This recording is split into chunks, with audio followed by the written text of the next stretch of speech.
Hello, and welcome to Virtual Investor Conferences. My name is John Viglotti, and on behalf of OTC Markets, we're very pleased you joined us for the OTCQX Best 50 Virtual Investor Conference. We'll start today with a live presentation from Alvopetro Energy, a Brazilian natural gas operator. And please note, you can submit questions in the box to the left of the slides. You can also view a company's availability for one-on-one meetings through the Scheduled Meetings tab found in the conference platform. At this point, I'm very pleased to welcome Corey Rotan. He's the Chief Executive Officer and Director of Alvopetro Energy, which trades on the OTCQX Best Market under the symbol ALVOF and on the TSXV under the symbol ALV. Welcome back, Corey. Thank you, John, and thank you to everyone for joining us today. So just to start things off, it's almost been 3 years now. About 3 years ago, Alvopetro became the very first independent company in Brazil to deliver sales specified natural gas into the local distribution network. And as a result of that, I think one of the really unique things for a company our size is that we control 100% of the strategic midstream portion of our business. It's allowed us to deliver, I think, some pretty impressive results. We've got best-in-class operating profit margins, strong free cash flow generation, a clean balance sheet, and all that together helps support our more balanced and disciplined capital allocation model, where we're looking to basically reinvest about half of our cash flows in organic growth and the other half in returns to stakeholders. We're in the middle of implementing a pretty exciting 2023 capital program, and the nice thing is it's 100% organically funded. And because of that infrastructure position we've got, we're uniquely positioned to quickly convert natural gas successes into production and cash flow. We've been very focused on bringing this first project on stream, but we're proud to say at the same time we've had a very strong commitment to ESG. It certainly goes well beyond the local requirements, and we're focused on minimizing our impact and having a positive, lasting influence in the communities where we operate, and we're delivering clean and more affordable energy into the local market. The last point here, I think we've got a pretty long track record in Latin America. Our local team in Brazil has been operating in our basin for over 15 years, and at our two prior companies, along with our chairman, John Wright, at Pacalta in Ecuador in the late 90s, and then in Colombia through the 2000s with Petrominerales, where we became one of the kind of leading exploration companies there. We were able to grow both those companies from nothing to over 40,000 barrels a day and managed exits on behalf of stakeholders totaling about $2.8 billion. So, we really think Alvopetro offers an attractive investment proposition no matter what your investing focus is. Like I said, we've been delivering some pretty strong results and have a clean balance sheet. At the end of the first quarter, we actually had $21 million of cash and working capital on hand and no debt outstanding. Our last annual reserves update, we were able to increase our 2P or proved plus probable net present values by 17% up to close to $350 million. You can see the chart on the top right-hand side here. These are the values that are assigned to our assets by our independent reserve evaluator, GLJ. The green wedges are related to our core project, Caburé, the one that came on stream 3 years ago. And the orange bars that you see there are the reserve and resource values assigned to our Murucututu asset. So on a value basis, you can see the black dashed line there. Our current enterprise value of about $244 million represents just 70% of our 2P NPVs. And then if you look at it on a growth basis, when you add up all those orange wedges, you can see that we're targeting growth potential totaling up to a total of over $800 million. So we're certainly looking to unlock a large portion of this with our organically funded capital program this year that's really focused on those orange wedges, and I'll show you that a little later in the presentation. And then lastly, on a yield basis, if you can focus on the chart on the bottom right, we did introduce our dividend in the third quarter of 2021. We've been able to increase that 3 times, most recently by 17%, up to US 14 cents per share. We pay that quarterly at current share prices. It's almost exactly a yield of 8%, and we'll announce our second quarter dividend here this week. Last point to make is insiders own close to 11% of the stock on a basic basis. So just to talk a little bit about our approach and a little bit about Brazil. Our approach has always been to look for the best combinations of geological prospectivity and fiscal regime. We certainly have this in Brazil. We're operating in a proven hydrocarbon basin with a great fiscal regime. We're also looking to be able to apply leading edge technologies to opportunities where they haven't been applied before, and I'll show you a little bit of what that looks like. As far as Brazil, I think it's pretty well recognized that Brazil's a very large oil producer and exporter, but I think what's underappreciated is that Brazil still imports a significant amount of its natural gas, and that helps create some pretty strong fundamentals for our onshore natural gas business model. With respect to fiscal regime, the royalties in Brazil range between 5.5% and 11%, and we have a 15% income tax rate on our project. In addition, it's a really unique moment in Brazil's oil and gas history where Petrobras, the state oil company, has been in the process of selling virtually its entire onshore upstream portfolio of assets, and the result is there's a much more vibrant and open investment climate for oil and gas, and we think that will continue to create lots of opportunities for us. You can see the black square on the map there. That's where we're operating in the northeast part of the country. We're in the state of Bahia. It's the Reconcavo Basin. Like I said, this is the oldest producing basin in Brazil. It's been well developed. You can see on the map there an extensive network of oil and gas pools. Those are the blobs in green and red there. There's highways on both sides of our blocks. We've got highline power.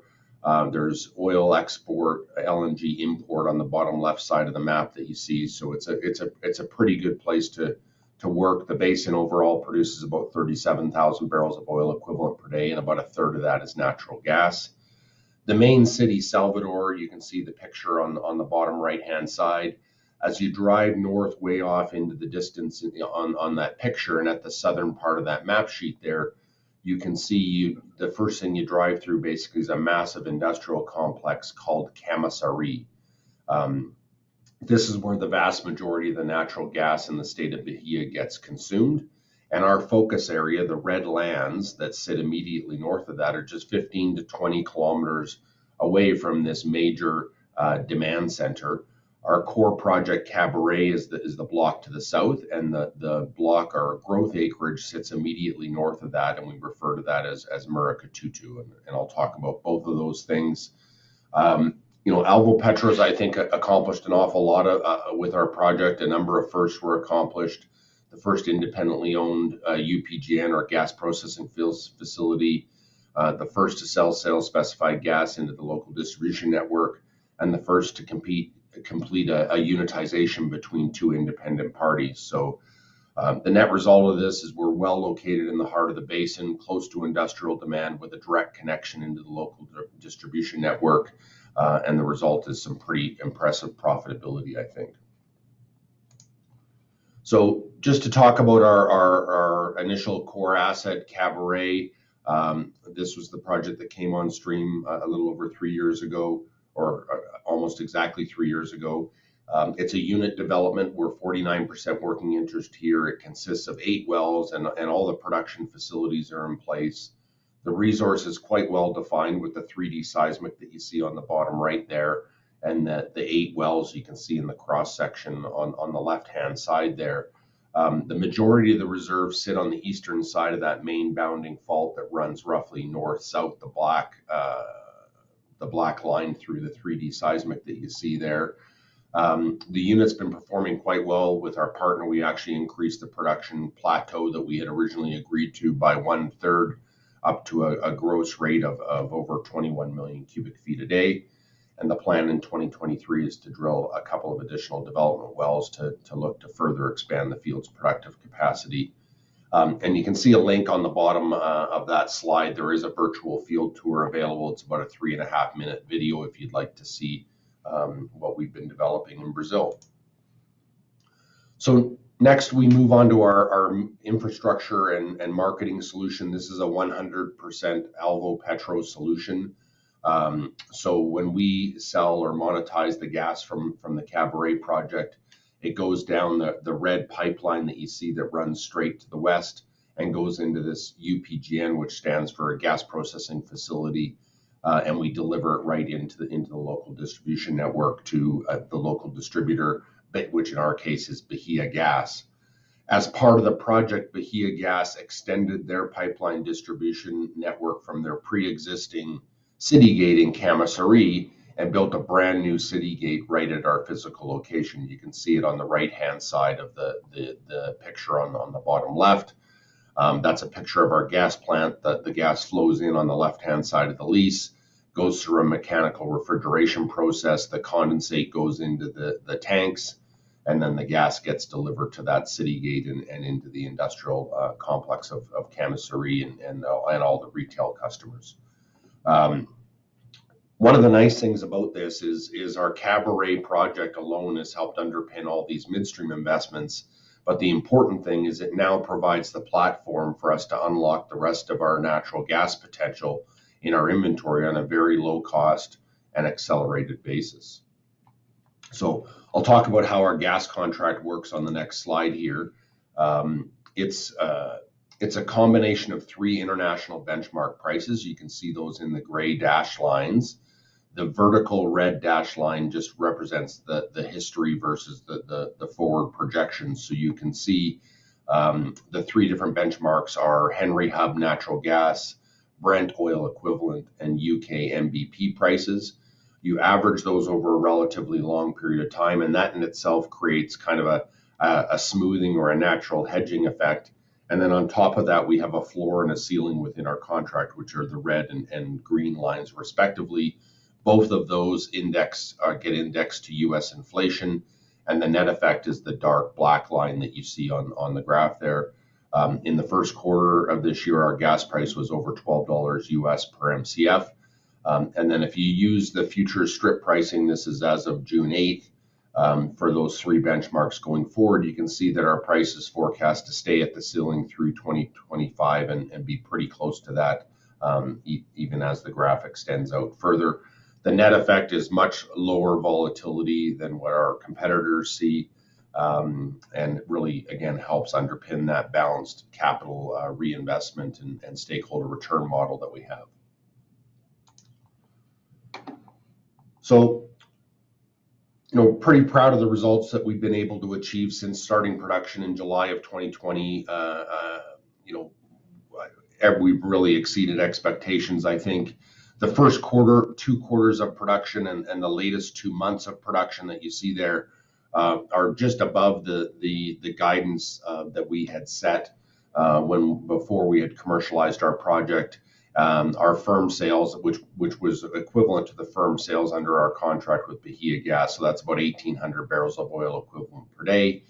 In the period in between that, you can see what's happened is just the way our unitization agreement works with our partner is when they're not utilizing the natural gas for their project, we have the ability to take that gas, and we had success in selling that to Bahia Gas on a flexible basis.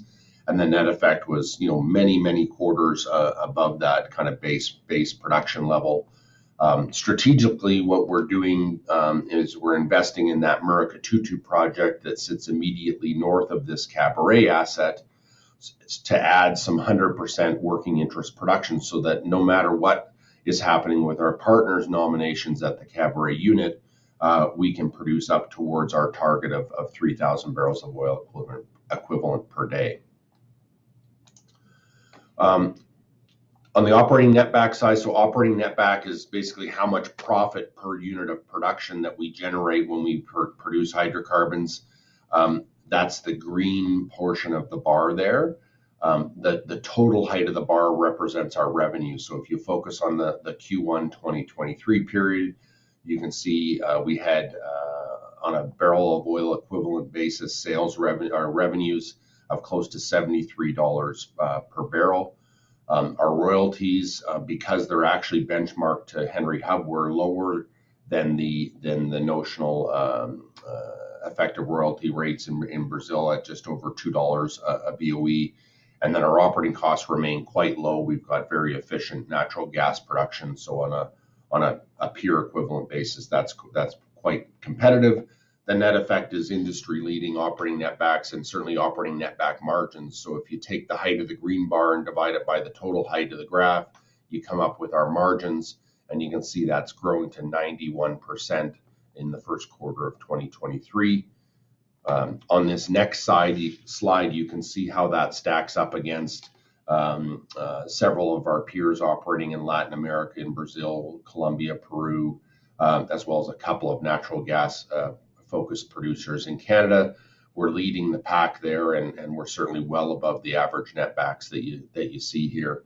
And then when you look at this, on top of this, the fact that we have a 15% income tax rate versus most of these peers would have income taxes between 30 and 50%, it really highlights the strength of the fiscal regime and the value of this production. So just to talk a little bit more about our capital allocation and stakeholder return model, we developed this, long before we even came on production, and guided to reinvesting roughly half of our cash flows and returning half to stakeholders. If you focus on the bar chart on the left, the black dots and the green line just show the cash flow from operations that we've been generating since coming on production. Started at 3.6 million and had grown that to almost 15 million, which was a record quarter for us in Q1. And then each of the bars that you see there just show where we utilize the cash in that particular quarter. So you can see at the very beginning of the project, we were heavily focused on repaying the project financing that we had put in place. That's the green cross hatching that you see on the graph. The yellow is the reinvestment wedge. So because we had pre-invested and invested all the capital to bring our project online beforehand, we didn't really have a need to be investing a lot early on, and we were able to really focus on accelerating that debt repayment. And then we also, in the dark green, had the ability to introduce our dividends ahead of schedule in the third quarter of 2021. And then more recently, you can see just over the past year or so, the increase in the yellow bar shows an increase in the reinvestment in our business.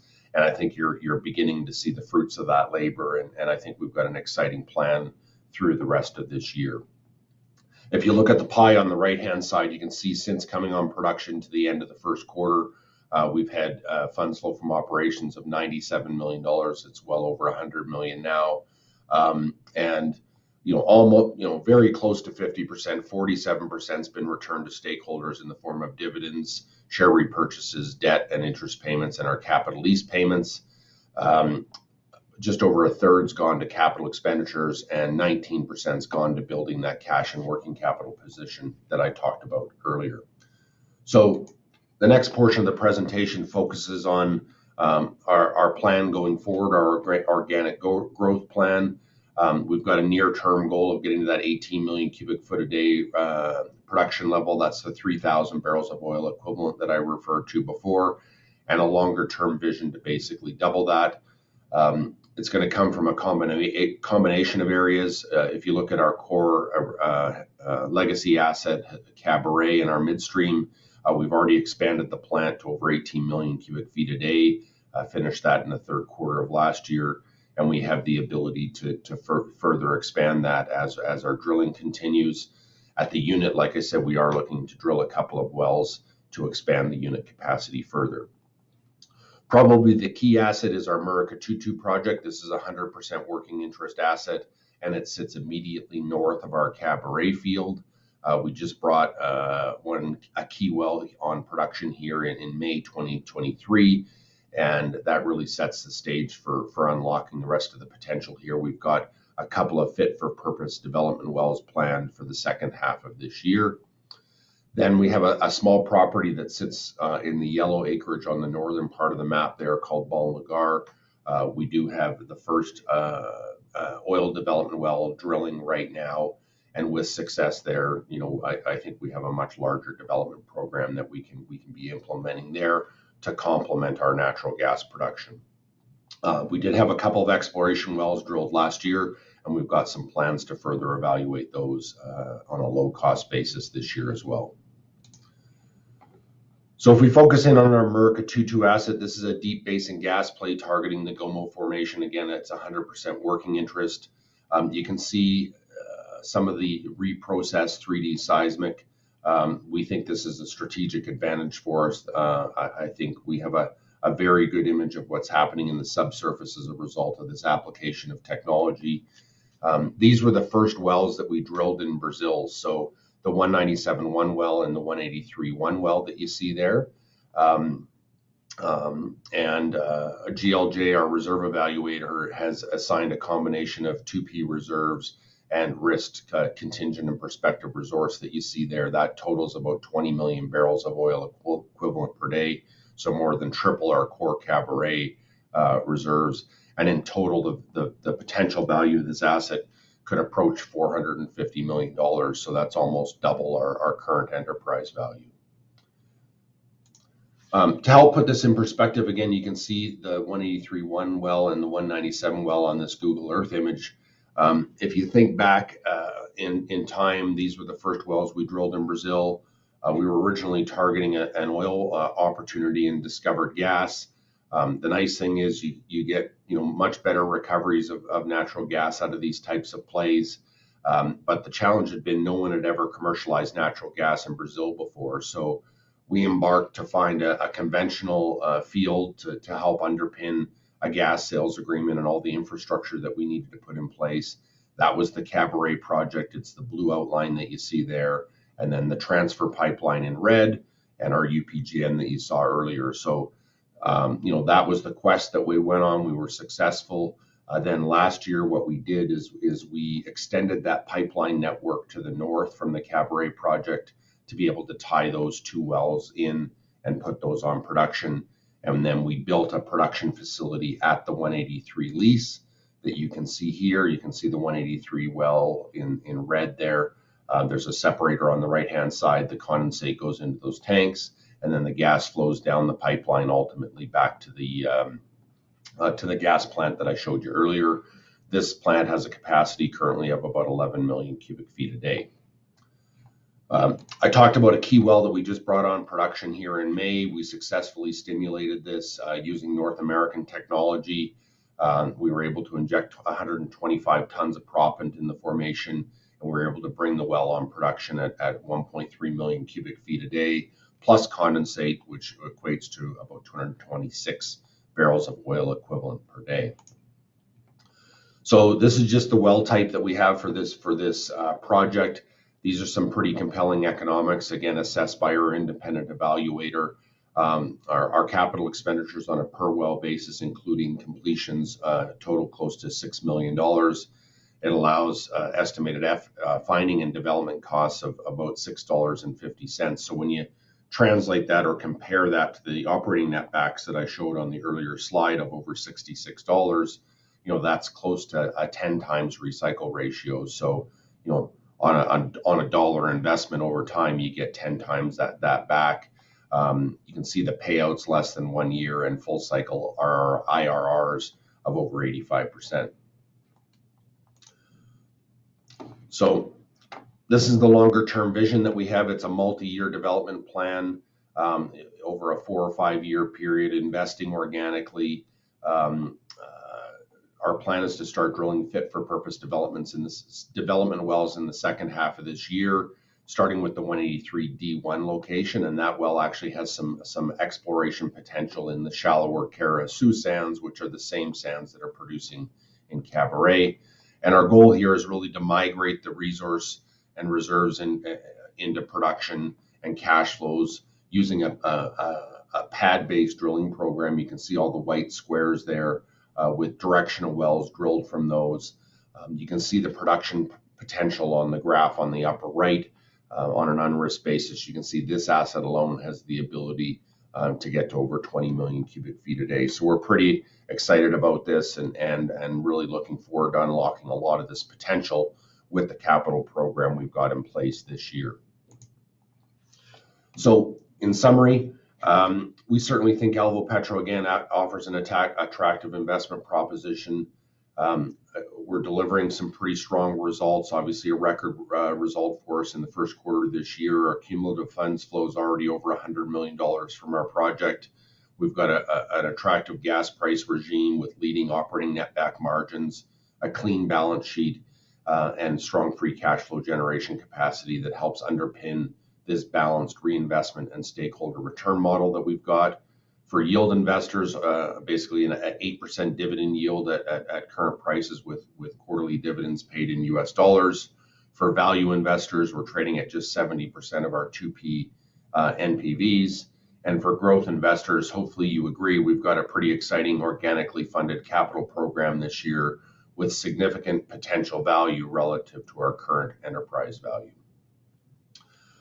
So with that, I think we'll turn it over to the question and answer period.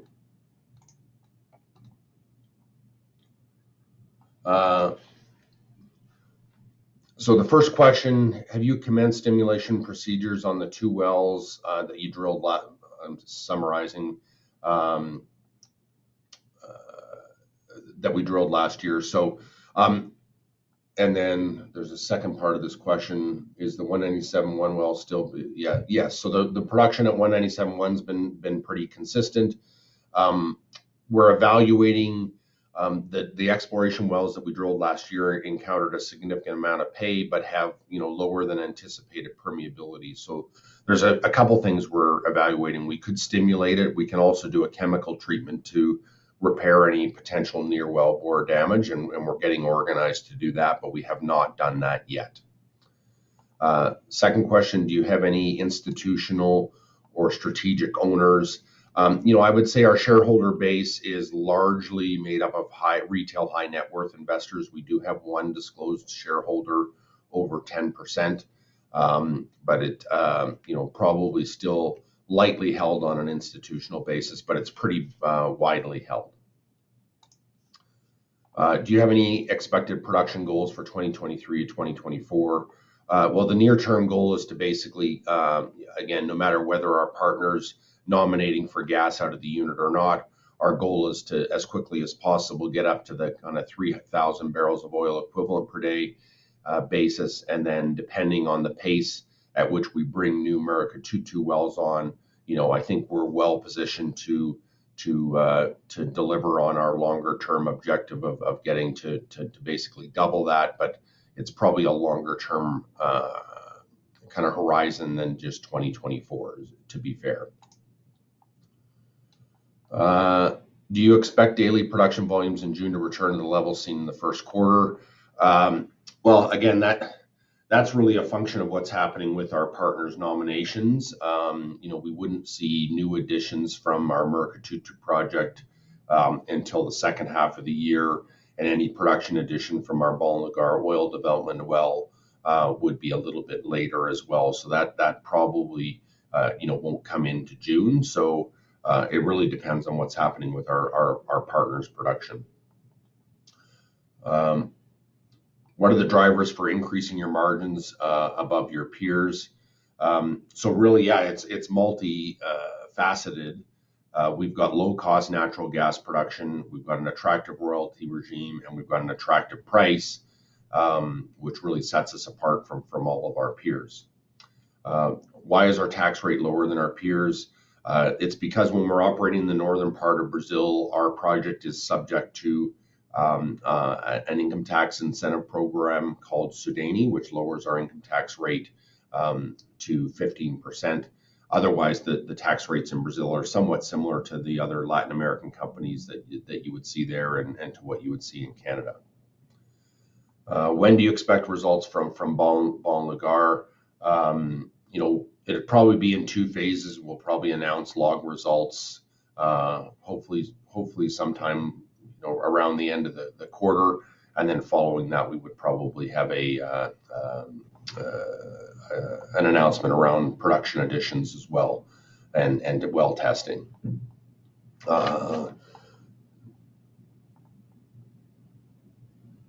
Can you discuss high-level timing and eventual gas processing facility expansion?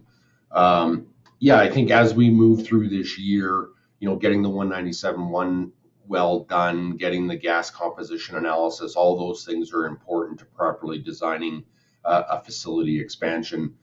There's some little things that we can do to say roughly increase the capacity by 20 or 30%.